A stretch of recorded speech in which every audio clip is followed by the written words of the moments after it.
Hello everyone, welcome back to Med It Insider. आज हम discuss करने वाले हैं होम्योपैथिक मटेरिया मेडिका की एक बहुत ही इम्पॉर्टेंट रेमेडी रेफेनस सटाइवस के बारे में।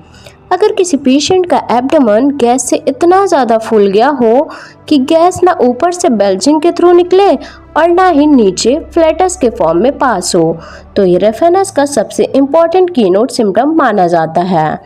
इसके अलावा ये remedy post operative gas pains, severe abdominal distension, diarrhoea, globus hystericus, hysteria, nymphomania और यूरिनरी कंप्लेंट्स में भी काफ़ी यूजफुल मानी जाती है। इस वीडियो में हम रेफेनस सटाइवस के common name, family, introduction, clinical uses, guiding symptoms, head, throat, stomach, abdomen, female symptoms, urinary, chest, relationship और डोज को इजीली समझेंगे। अगर आप BHMS स्टूडेंट हैं या होम्योपैथिक मटेरिया मेडिका को कंसेप्चुअली स्ट्रॉन्ग बनाना चाहते हैं तो इस वीडियो को एंड तक ज़रूर देखिए। चलिए बिना किसी डिले के शुरू करते हैं रेफेनस सटाइवस। रेफेनस सटाइवस का कॉमन नेम ब्लैक कार्डन रेडिस है। ये एक कॉमन वेजिटेबल है जिसे होम्योपैथी में मेडिसिनल पर्पस के लिए यूज़ किया जाता है।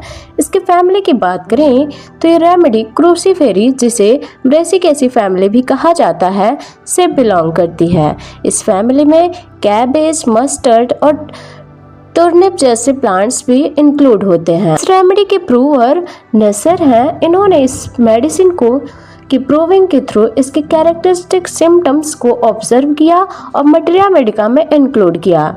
इसके इंट्रोडक्शन की बात करें तो Raphanus sativus homeopathic materia Medica की कंपैरेटिवली न्यू रेमेडीज में से एक मानी जाती है। इसके मदर टिंचर फ्रेश रूट को फ्लावरिंग से जस्ट पहले कलेक्ट करके प्रिपेयर की जाती है और कई बार पूरे प्लांट का भी यूज किया जाता है। रेमेडी मेनली गैस्ट्रोइंटेस्टाइनल ट्रैक्ट पर अपना एक्शन दिखाती है। इसका सबसे इम्पॉर्टेंट एक्शन इनकार्सरेशन ऑफ फ्लैचुलेंस पर होता है, यानी इंटेस्टाइन के अंदर गैस तो बहुत ज़्यादा बन जाती है लेकिन वो ना बेल्चिंग के थ्रू बाहर निकलती है और ना ही फ्लैटस के फॉर्म में रेक्टम से पास होती है। इसी वजह से पेशेंट का एब्डोमेन बहुत ज़्यादा डिस्टेंडेड और पेनफुल हो जाता है। इसके अलावा Raphanus liver, spleen, urinary system, female reproductive system और नर्वस सिस्टम पर भी अपना इफेक्ट दिखाती है। ये specially post operative gas retention के केसेस में बहुत यूजफुल रेमेडी मानी जाती है। इसके क्लिनिकल्स की बात करें तो क्लिनिकल प्रैक्टिस में रेफेनस सटाइवस को diarrhoea, flatulence, globus hystericus, hysteria, sexual insomnia, nymphomania और पोस्ट ऑपरेटिव गैस पेन जैसे कंडीशन में प्रिस्क्राइब किया जाता है। यह रेमेडी उन पेशेंट्स के लिए खास यूजफुल होती है जहां ऑपरेशन के बाद इंटेस्टाइन में गैस फंस जाती है और पेशेंट का एब्डोमेन बहुत ज़्यादा फूल जाता है। इसके अलावा लीवर और स्प्लीन में स्टिचिंग पेन और एक्सेसिव एब्डोमिनल डिस्टेंशन के केसेस में भी इसका अच्छा क्लिनिकल यूज़ है। इसके गाइडिंग सिम्टम्स की बात करें तो इनकार्सरेशन ऑफ फ्लैचुलेंस देखने को मिलता है पेशेंट के अंदर। ये रेफेनस का सबसे इम्पॉर्टेंट कीनोट सिम्टम है। पेशेंट के इंटेस्टाइन में बहुत ज़्यादा फ्लैटस एक्यूमुलेट हो जाता है, लेकिन सबसे खास बात ये होती है कि गैस किसी भी डायरेक्शन से पास नहीं होती। ना पेशेंट को बेल्चिंग के थ्रू रिलीफ मिलता है और ना ही रेक्टम से फ्लैटस निकलता है। गैस के कंटिन्यूअसली एक्यूमुलेट होने की वजह से एब्डोमेन बहुत डिस्टेंडेड और टेम्पैनेटिक और हार्ड हो जाता है। टेम्पैनेटिक का मतलब होता है कि एब्डोमेन ड्रम की तरह टाइट और स्ट्रेस्ड फील होता है। प्रेशर देने पर प्रॉब्लम एब्डोमेन में पेन होता है, स्पेशली हाइपोगैस्ट्रियम यानी लोअर एब्डोमेन में। पेशेंट को बार बार लगता है कि स्टूल पास होगा लेकिन स्टूल नहीं आता और सिर्फ ग्रिपिंग पेन होती रहती है। पेशेंट को एपिगैस्ट्रियम में बर्निंग सेंसेशन भी होता है और उसके बाद हॉट इरेक्टेशंस यानी कि गर्म बेल्चिंग आती है। ये सिम्टम रेफेनस की सबसे इम्पॉर्टेंट पहचान मानी जाती है और इसी वजह से ये remedy post operative gas retention में फर्स्ट चॉइस रेमेडीज में से एक है। इसके डायरिया की बात करें तो रेफेनस में स्टूल जनरली लिक्विड, फ्रॉदी और प्रोफ्यूज होता है। स्टूल फोर्स के साथ पास होता है और उसका कलर मोस्टली ब्राउन या येलोइश ब्राउन होता है। डायरिया के साथ पेशेंट को कोलिकी पेन भी होती है।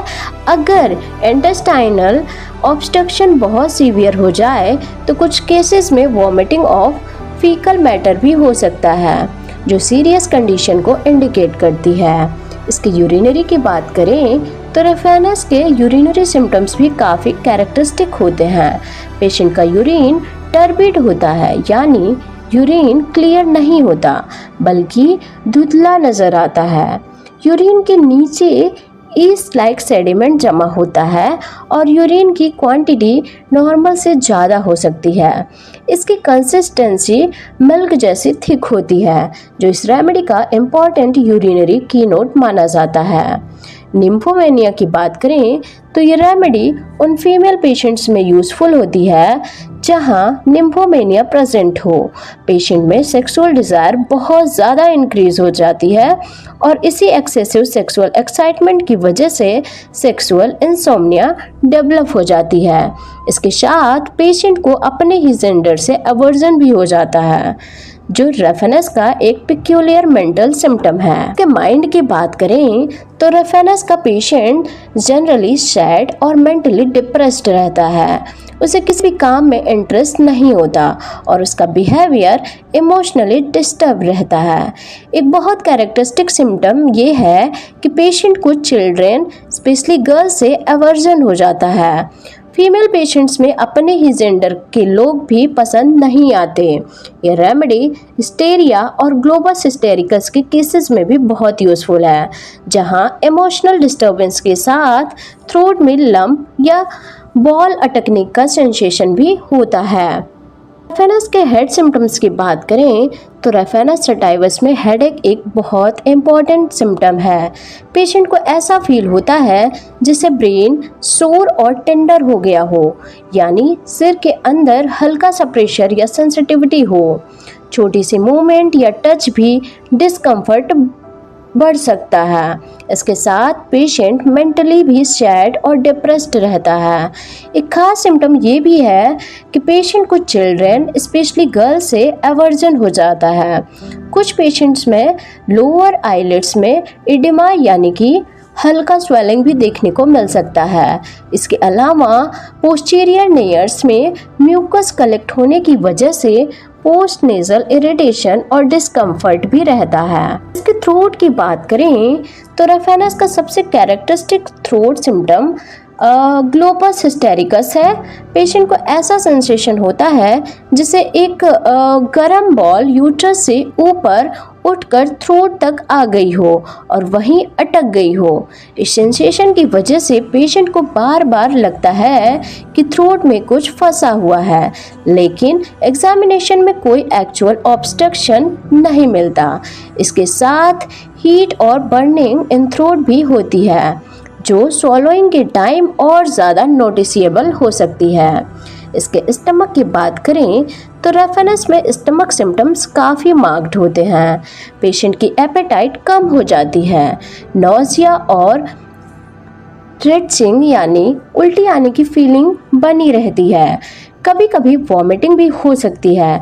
सबसे खास सिम्टम एपिगैस्ट्रियम में बर्निंग है, जो बाद में हॉट इरेक्टेशंस यानी कि गरम बेल्चिंग के साथ रिलीव होने की कोशिश करती रहती है। इरेक्टेशंस प्यूट्रिड भी हो सकती हैं, यानी उनमें बैड स्मेल आती है, जो गैस्ट्रिक फर्मेंटेशन और इंडाइजेशन को इंडिकेट करती है। इसके एब्डोमेन की बात करें तो ये रेफेनस का सबसे इम्पोर्टेंट स्फीयर ऑफ एक्शन है। एब्डोमेन बहुत ज़्यादा डिस्टेंडेड, टिम्पैनेटिक और हार्ड हो जाता है, क्योंकि इंटेस्टाइन में गैस तो बहुत बनती है, लेकिन ना बेल्चिंग के थ्रू और ना ही फ्लेटस के थ्रू बाहर निकल पाती है। इसी वजह से पेशेंट को सीवियर एब्डोमिनल डिस्कम्फर्ट होता है। पेशेंट को अम्बलाइकस के अराउंड ग्रिपिंग कोली की पेन होता है और एब्डोमेन प्रेशर देने पर ज़्यादा पेनफुल हो जाता है। Intestines pad like Solan feel हो सकते हैं। सीवियर इंटेस्टाइनल ऑब्स्ट्रक्शन में वॉमिटिंग ऑफ फीकल मैटर भी हो सकता है।